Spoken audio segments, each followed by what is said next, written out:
Leysan Məmmədovun adı çəkiləndə təsəvvürdə dövlətə xidmət yox, büdcə vəsaitlərinin Leysan kimi axıb talanması canlanır.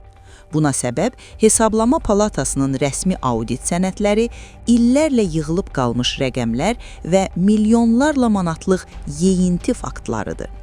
Gənclər və İdman Nazirliyində tikilməkdə olan obyektlərin müdiriyyətinə rəhbərlik etdiyi 15 il ərzində Leysan Məmmədovun imza atmadığı tikinti qalmayıb. Şəmkirdən Astaraya, Sumqayıtdan Qəbələyə qədər ucalan Olimpiya komplekslərinin hər kərpici bu maxinasyonlara şahidlik edib. İşğaldan azad edilmiş ərazilərdə prezidentin xüsusi nümayəndəliklərinin yaradılması sadəcə idarəçilik islahatı deyildi.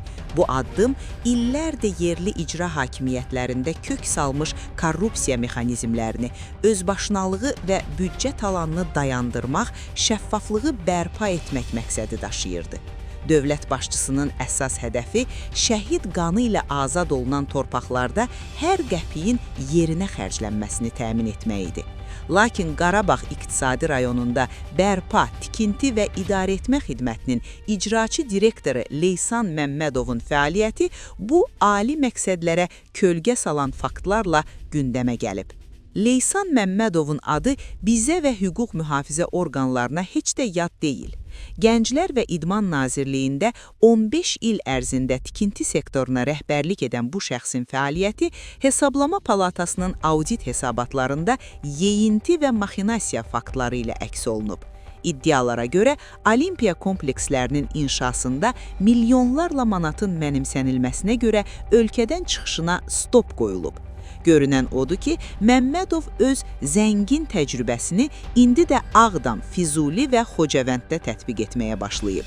Belə ki, onun rəhbərlik etdiyi qurumun fəaliyyətində aşkar olunan mənimsəmə faktları təmir bərpa adı altında milyonlarla vəsaitin necə buxarlandığını ortaya qoyur. Əsas ittihamlar ümumi dəyəri 25 milyon manatı ötən 3 iri müqavilənin Platin MMC-yə həvalə edilməsi ilə bağlıdır. Ortada 25 milyon manatlıq 3 nəhəng müqavilə və bu pulların idarə olunduğu maraqlı şəbəkə var. Tenderin qalibi Platin MMC adlı şirkətdir. Maraqlıdır ki, bu şirkətin rəsmi rəhbəri İsfəndiyar Məmmədov olsa da, iplərin qurum rəhbəri Leysan Məmmədovun oğlu Elnur Məmmədovun əlində olduğu deyilir. Yəni, hər şey ailə daxilində həll edilir. Sxemin ən heyrətamiz hissəsi isə evlərin kateqoriyalara bölünməsi zamanı üzə çıxır. Yüngül kosmetik təmirə ehtiyacı olan A kateqoriyalı evlərin kvadratmetri üçün ilkin olaraq 150 manat nəzərdə tutulduğu halda, sənədlərdə bu rəqəm 350 manata qaldırılıb. Hər kvadratmetrdə yaranan 200 manatlıq süni fərq dövlət büdcəsinə 14 milyon manatdan çox ziyan vurulması deməkdir. Bundan əlavə, 2025-ci ilin yanvarında Ağdam şəhərində yaşayış massivlərinin tikintisi ilə bağlı keçirilən tenderlərdə daha sərfəli qiymət təklifləri olmasına baxmayaraq, SMTS MMC qalib elan edilib. Müqayisələr göstərir ki, digər şirkətlərin təklifləri ilə fərq ümumilikdə 8,5 milyon manatdan çoxdur ki, bu da dövlət büdcəsi üçün əlavə yük hesab olunur. Nəticədə ortaya 20 milyon manatdan çox yox çıxan vəsait çıxır.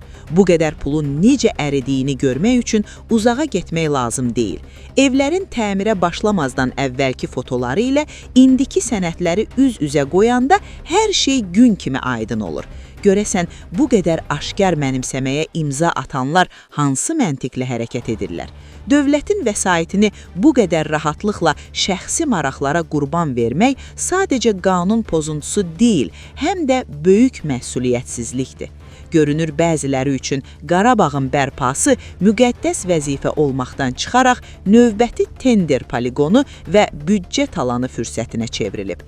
İllərlə müxtəlif vəzifələrdə dövlətin milyonlarını mənimsəyənlər hələ də eyni ssenarilərlə hərəkət etməsi quruculuq işlərinə kölgə salmaqdan başqa bir şey deyil. Amma unutmaq olmaz ki, şəhid qanı ilə alınmış o torpaqlarda qurulan hər bir binaya görə mənimsənilmiş hər qəpiyin hesabı gec-tez sorulacaq. Ardı var. Demokrat.az